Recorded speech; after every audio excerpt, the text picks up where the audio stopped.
अकरम मुझे पसंद करता है और मैं अकरम को, और इसमें हर्ज ही क्या है भाई? हर्ज ये है कि आंटी ऐसा बिल्कुल नहीं होने देंगी। भाई बस भी कर दो, चुप कर जाओ, मैं ठीक हूँ। जाओ बेटा जाओ, तुम जाके फ्रेश हो, चाय पियो, इतनी दूर से आई है, थक गई होगी। फिजा, बहुत जबान चलाती हो तुम। इस जबान चलाने से बेहतर है गाड़ी चलाना सीख लो, काम भी आएगी। हाँ मेरी प्यारी अम्मा, गाड़ी तो चलाना मैं सीख ही लूंगी, लेकिन जुबान तो फिर भी चलती रहेगी, है ना अब्बा?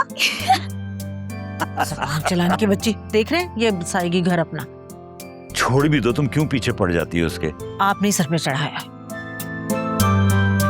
मैडम, अगले हफ्ते रिश्ते वाले आ रहे हैं। अगर हमें लड़का पसंद आ गया तो चट मंगनी पट ब्याह होगा, इसलिए अपने अंदर थोड़ा सब्र और तहम्मुल ले आओ खुदा के वास्ते। जो सब्र और तहम्मुल के साथ अपने घर में चुप बैठी है वो कौन सा खुश है?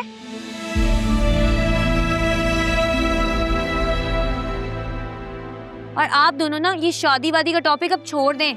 2 साल तक तो मेरी शादी के बारे में अब जिक्र भी नहीं होगा इस घर में, सुन लें। बुरी बात बेटा, ऐसे नहीं कहते। इस टॉपिक पे बाद में बात करेंगे। जाओ तुम जाके फ्रेश होके आओ। शाबाश।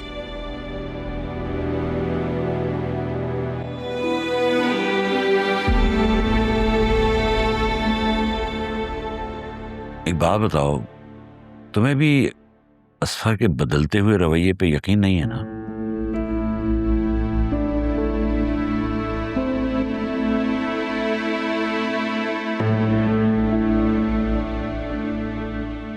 बस अल्लाह सबके लिए आसानी फरमाए।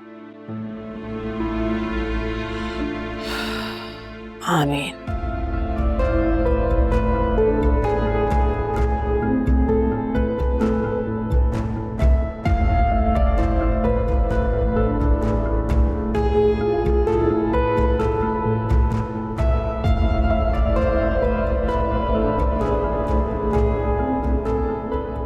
मैडम, अगले हफ्ते रिश्ते वाले आ रहे हैं। अगर हमें लड़का पसंद आ गया तो चट मंगनी पट ब्याह होगा।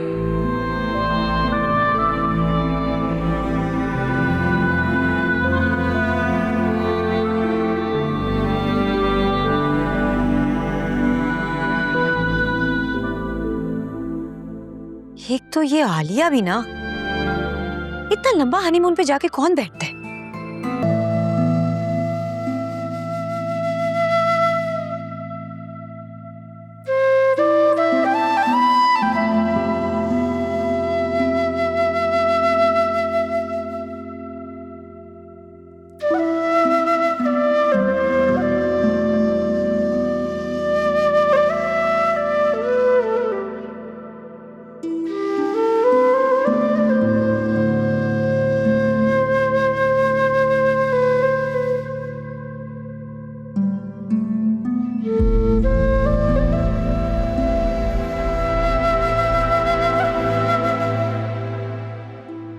मैंने तुम्हें परेशान कर दिया ना, सॉरी बेटा।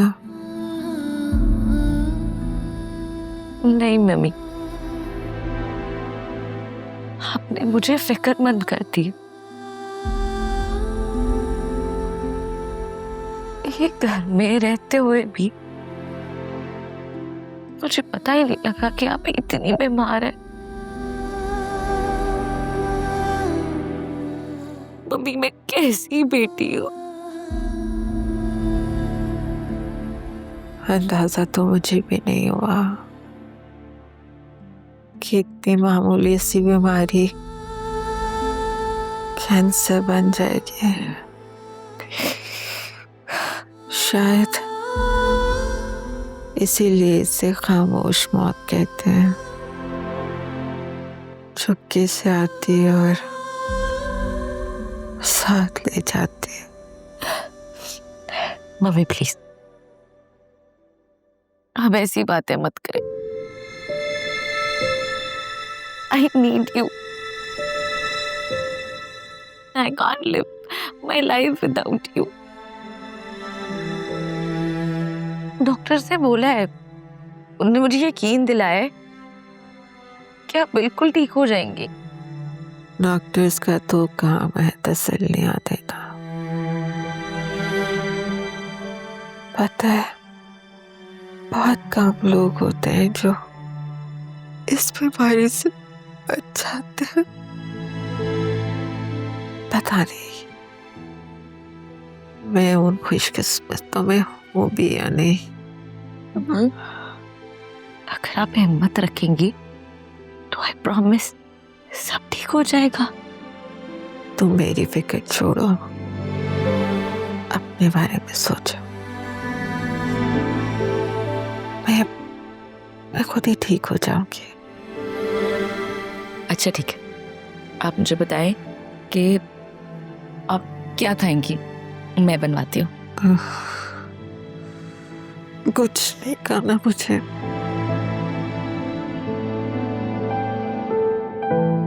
एसी थोड़ा तेज कर दो, ऐसे लग रहा है जैसे जिसम में आग भर गई है। अम्मी, कीमोथेरेपी के सेशन के 2 दिन तक आपको ऐसे ही फील होता है, सब नॉर्मल हो जाएगा। नॉर्मल नहीं होता बेटा,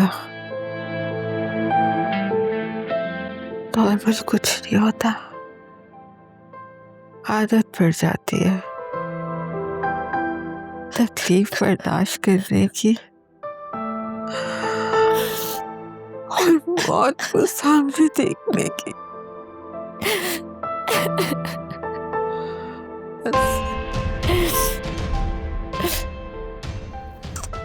बहादुर बेटी हो ना, रोना नहीं, मत रो, रोना नहीं बिल्कुल।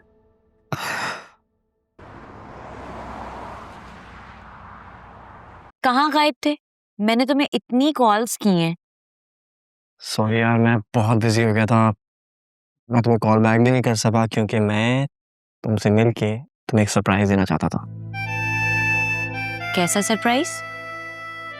मेरे बिजनेस के लिए मुझे इन्वेस्टर मिल गया है। Wow, congratulations. ये कब हुआ? तुम्हें याद है वो सुल्तान भाई? अरे उस दिन जो मैं पैडल कोर्ट पे मिले थे, वो मेरे बिजनेस में इन्वेस्ट कर रहे हैं। और तो और ही will be my 50-50 partner as well. वो आदमी, वो मुझे कुछ ठीक नहीं लगा था। एक तो तुम खवातीन भी ना हर किसी की नीयत पे डाउट करते हो। तुम कुछ भी बोल लो, मेरा ओपिनियन चेंज नहीं होने वाला। तुम मत करो यार, बस दुआ करो मेरे लिए सब कुछ ठीक हो जाए। क्या हुआ? तुम कुछ बॉदर्ड लग रही हो। कुछ नहीं यार, अम्मा मेरे रिश्ते ढूंढ रही हैं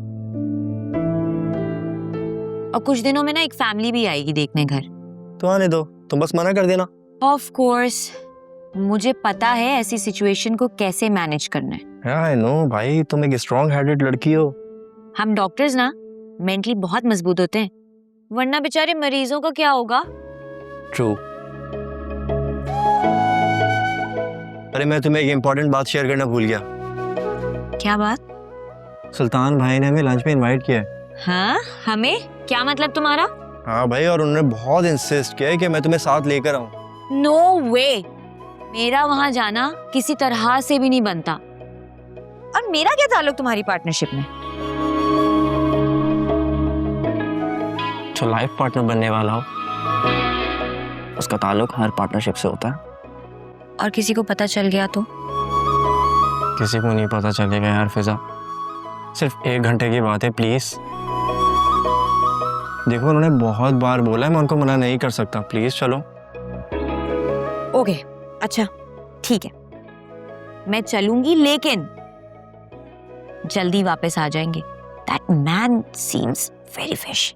फिजा, वो बिल्कुल मेरे लिए वासे भाई की तरह है। तुम खामखा उन पे डाउट कर रही हो यार, वो बहुत अच्छे और शरीफ इंसान है।